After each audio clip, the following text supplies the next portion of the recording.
distinguished personalities, my respected teachers, colleagues and friends.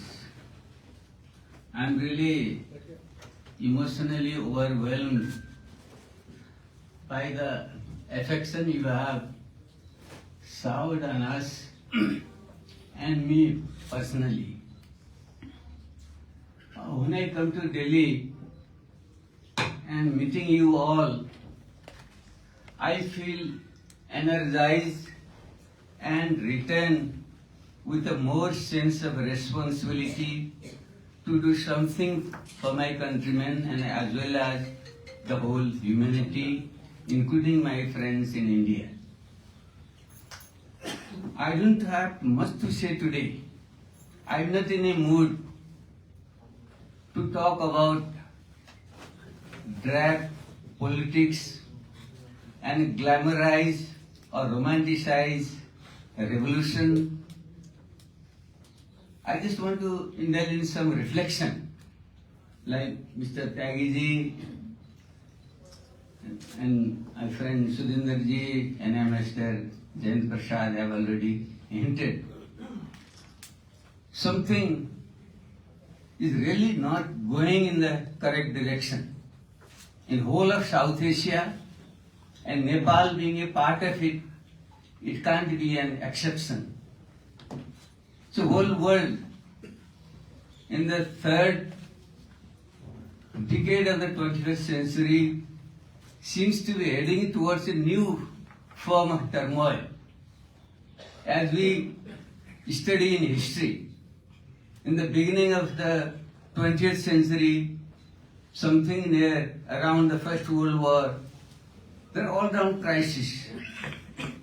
Revolutionary movement, colonial movements, and there is great debate among the intellectual and revolutionaries whether to fight a national war, whether to side with your rulers or colonialists, or take a different path and liberate your own people. That was the debate then.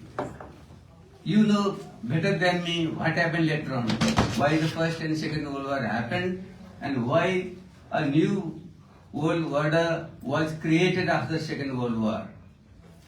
The then wave of liberation movement and revolutionary movement liberated many of the countries of the then Third World and now the Global South, and Nepal was perhaps the latest country to go through that process. In my understanding, what we did in Nepal was the last phase of the world revolution, in my understanding, which started with the French Revolution or during the Enlightenment. The Nepalese Revolution was the fag end of that global process. My teacher, Atya, ma'am is here. While I doing my PhD, though I was trained as an architect planner, as a technician, but I just drifted towards development planning, and my topic was why was Nepal underdeveloped? When other countries developed, were freed, democratized, at least by the second half of the 20th century, and why countries like Nepal were left behind. That was the main topic, and she guided me with great, I would say, affection, very motherly affection. She gave me all freedom. She would just recommend me books, and she didn't intervene. I just devoured those literature in JNU library, why some countries lag behind and why some move ahead. And then I thought, it dawned on me, and I written the first line of my thesis, this Marx quotation. Philosophers have interpreted the world in various ways. The point, however, is to change it. You can interpret it in many number of ways. But if you don't change it, then your interpretation doesn't matter, doesn't have any meaning. So then, after this enlightenment, and I thought now I should be involved, thoroughly involved, to change my country.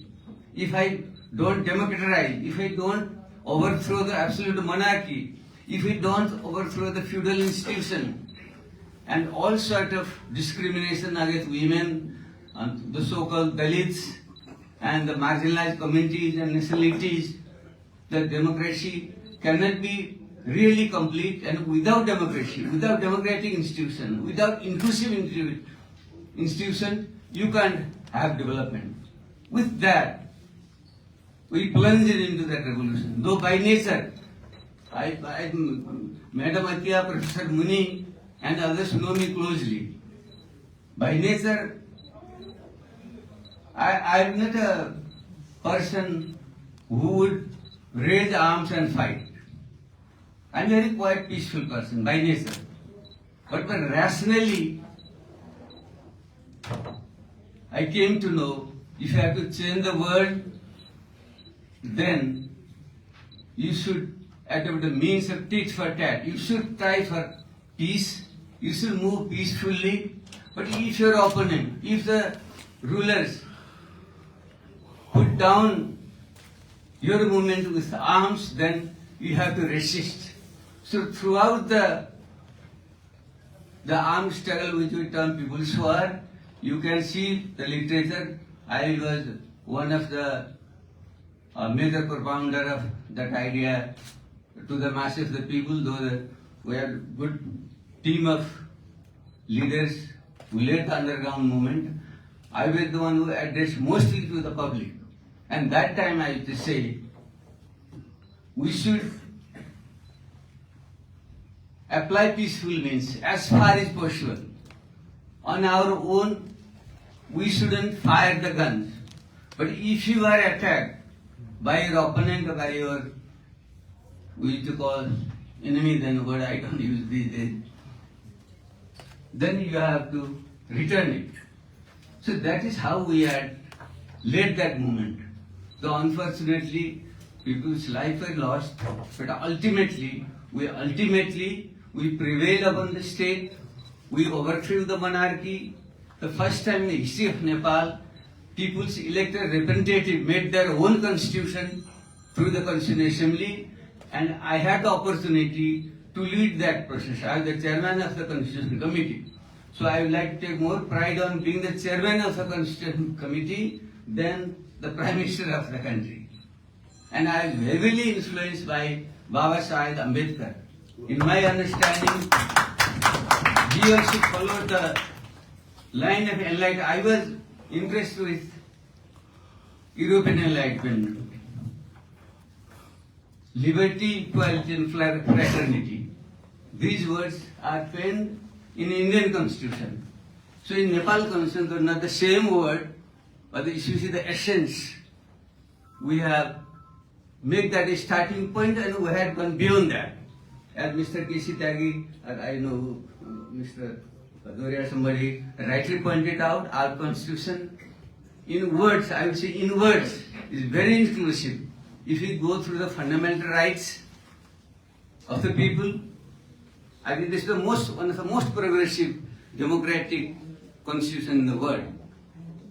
But despite this, now I would like to come to the recent Gen Z uprising in Nepal. Then what went wrong? What went wrong principally, there are many factors. Main was we failed to transform our economy. Without a strong economic base, without providing jobs to the youth, without implementing what we have written in the Constitution. We have written in the Constitution that all the Dalits will be provided free education to the highest level. According to our Constitution, every Dalit has a right to do PhD free. But we failed to make the law, and we failed to implement, and we failed to make a economic transformation to implement what we have written in the Constitution. So for the 10 years, this, as a writer of the Constitution and as a person who has some experience in leading the government for a very short period.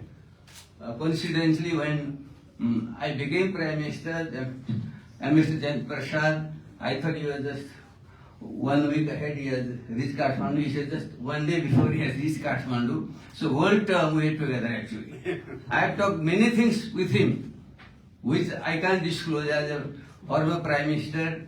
I have some limitations. He knows how we used to talk in private, how we had a dream. I had shared a dream, how we could change Indo-Nepal relation suited to the 21st century. We should see from the eyes of the 20th century.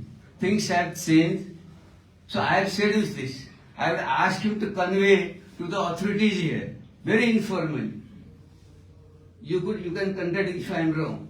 I will call you in my residence in Balwata, Prime Minister residence, and till late night, we used to talk, and I had asked him to convey. Please do convey. Things have changed. So we have to change our ways of thinking and recalibrating our relations. And we are there. Don't say we are just fighters, just revolutionaries. But our revolution was, or our people's war, or insurgency was not the end. It was just a means. Our end was economic, socio-economic transformation, social justice, and prosperity for the masses of the people. And for that, without having good relation with India, because as my PhD thesis I have written there, without having good relation with India, without the cooperation of India, Nepalese economy cannot be developed. So our relations should be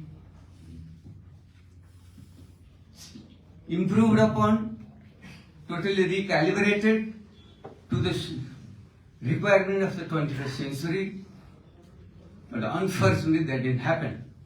As a Prime Minister, I think in concern with him, I don't know what, I wanted to change our relations for the better, for the benefit of both sides, of course. India being a bigger country, naturally it has its aspirations.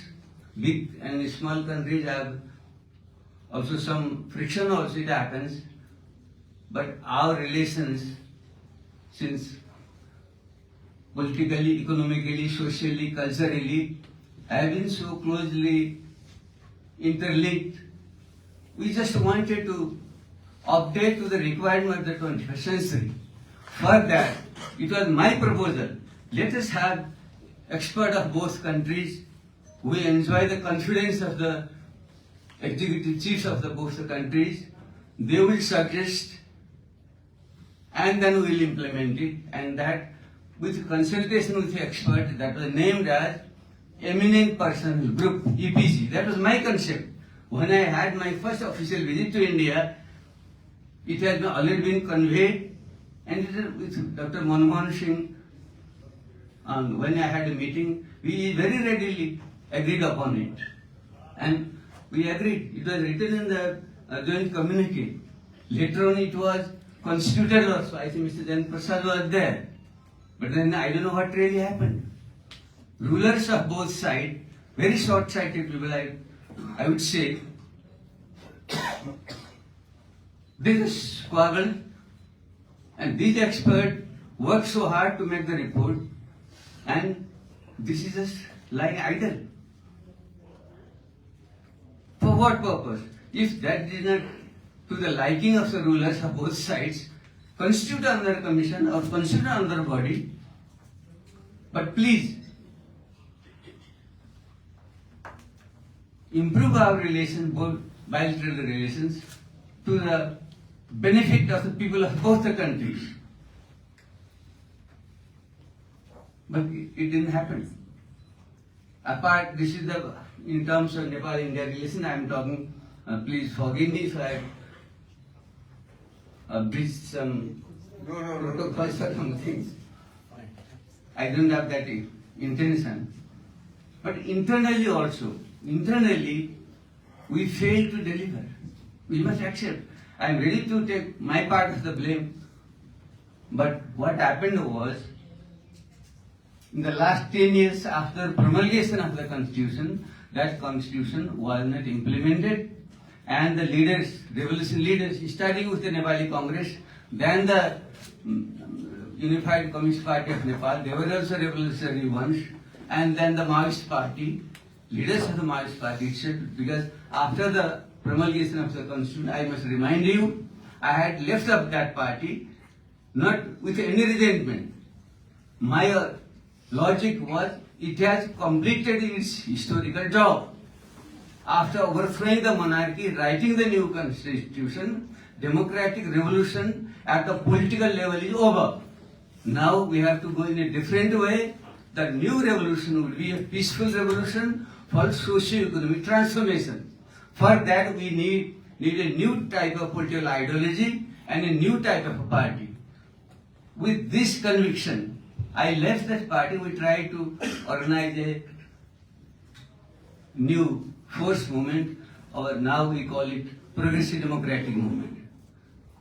The latest nomenclature of our party is Progressive Democratic Movement, not a Communist Party, not a Maoist Party, not any other party. Progressive Democratic, because its content would be progressive, inclusive democracy, and its form would be more developed, more advanced democracy. And our focus should be on good governance and economic development, with good relations with our neighbors, especially India, then China, then the big powers. You have clearly declared it. But the other leaders who refused to change, they were totally swamped in the corruption scandals, and they failed to deliver on the economic front.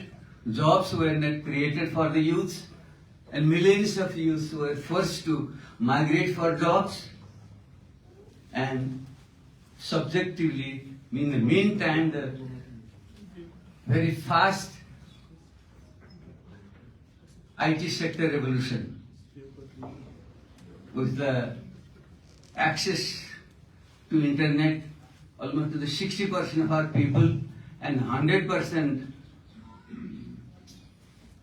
digital technology penetration in the far-fled areas of the country, the youth has changed their consciousness, their aspirations were risen, and that's why, on the one hand, our leadership failed to deliver, on the other hand, the youth's aspirations increased, and access to technology empowered them to coordinate, and the result was the Gen Z uprising on September 8th and 9th.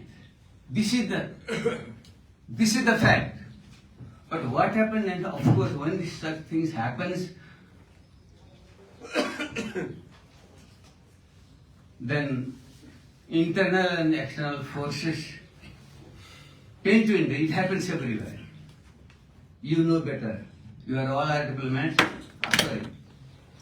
How these things, internal, external factors, work there. How geopolitics becomes prominent, and how internal forces who were overthrown by revolution, how they again raised their heads, and it happened. And these forces naturally penetrated into the movement and indulged in arson and burning, and you know of. But that was the secondary thing. Primary thing, aspect was the resentment of the youth, failure of the political leadership to deliver, and their uprising was genuine. It was 100% genuine. And when force was used to repress it on the first day, and the second day, the natural resistance followed, and the penetration of various interests, both internal and external, were involved. And you know, for a few days, Nepal was in such a stage, such a flux I never seen in my life. I never imagined. We ourselves were revolutionaries. We went through armed struggle. We went through peace process. But in those 3-4 days, whole state ministry had collapsed. all the state organs failed to act, and nobody knew where the sovereignty lied and where all these institutions were. Fortunately, some common sense prevailed. I think among the former Prime Minister or senior leaders, I was the only one who was living on my own. All the leaders were in captivity. I played my role, whatever I tried to do. My only worry was democracy, this constitution should not derail. We want democracy defended and enhanced further and implemented correctly. As of now, things are very uncertain. 3 months are over and nobody knows what will happen next. We are in such a situation. As famous revolutionary Rosa Luxemburg had said, there can be no golden mean in revolution.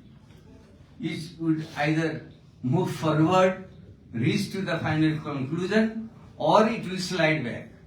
It can remain in the golden mean for longer period.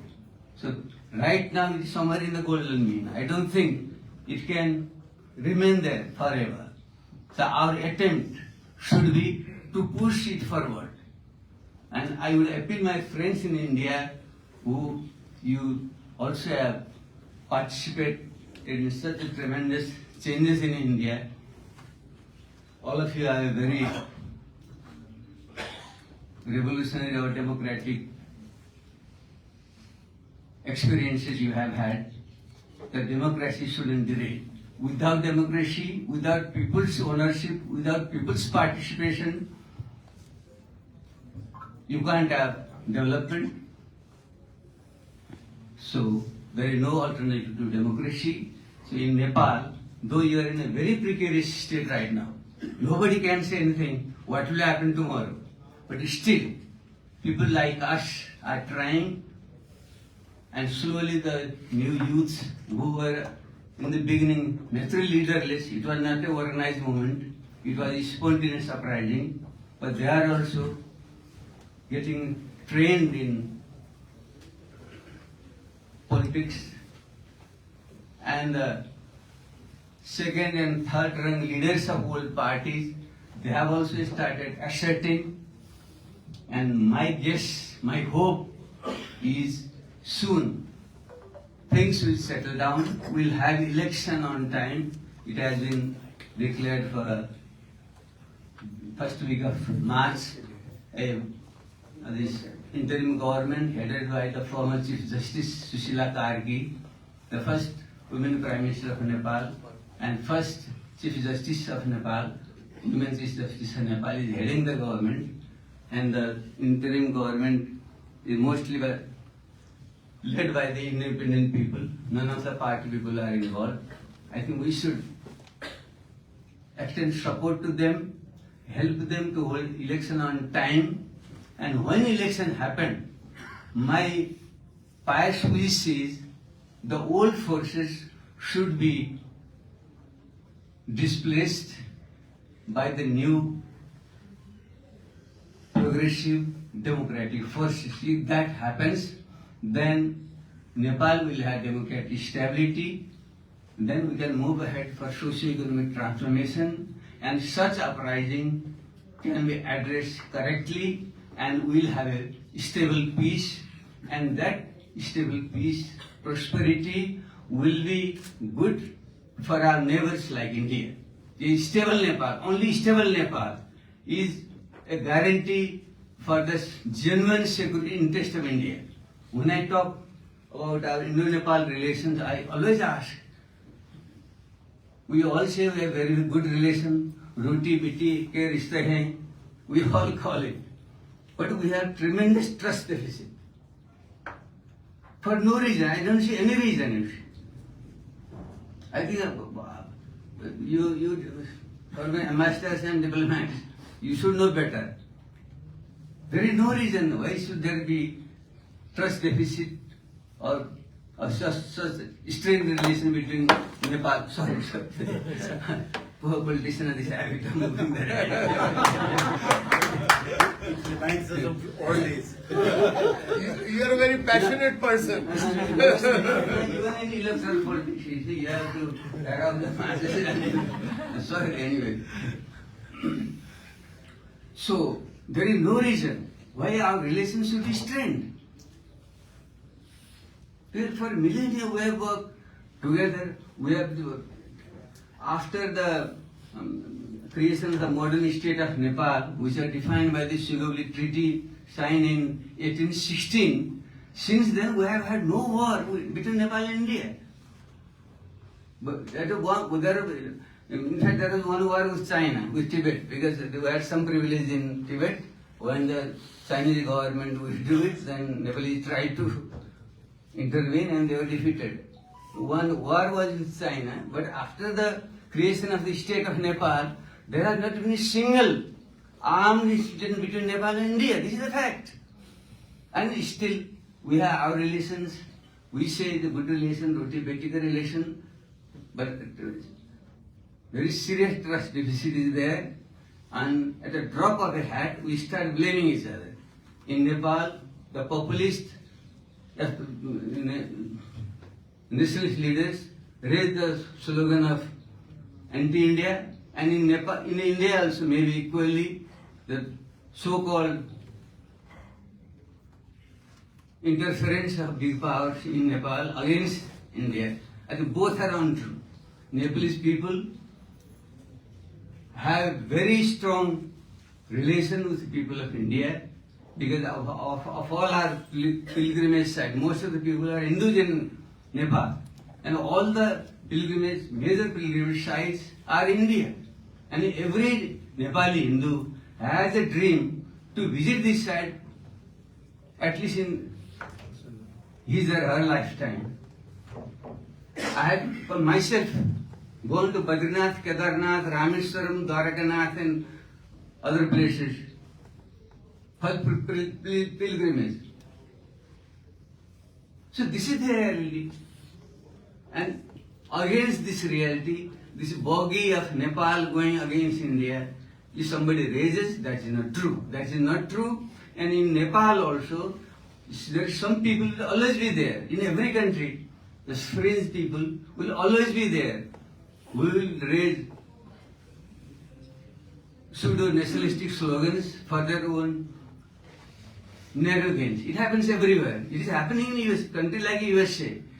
President of the USA, most powerful country, raising nationalist slogans for his own political benefit. When it happens in a country like ours, it is not very unnatural. But what I mean to say is, our relations have remained friendly, peaceful, and will remain, should remain. There are some problems, some border problems are there, and some trade problems are there, some related to some transit issues are there, but they can be easily settled through talks, through diplomacy. There is no reason, there is no need just to aggravate those problems. And I can assure you, Nepalese people will never go against the interest of people of India.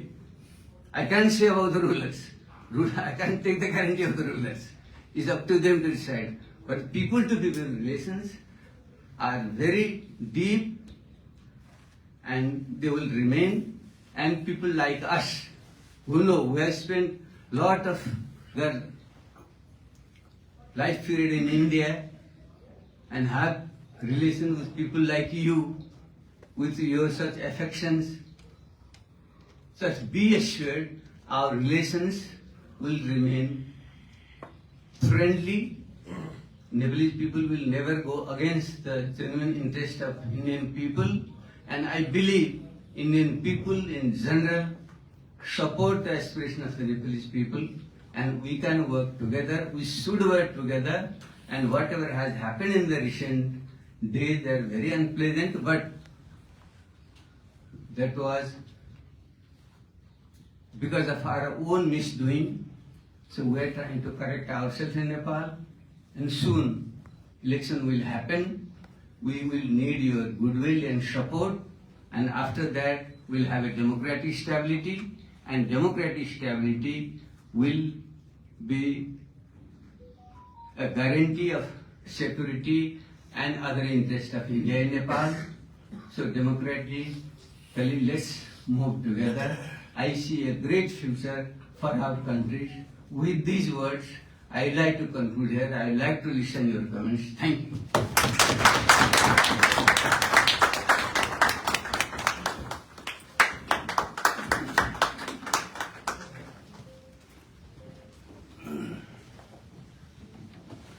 Now I call upon the chairperson for this meeting, Shri Jain Prasad ji, who will of course sum up the discussion, the ideas. But I must also say this, that after he sums up, the meeting will not be over.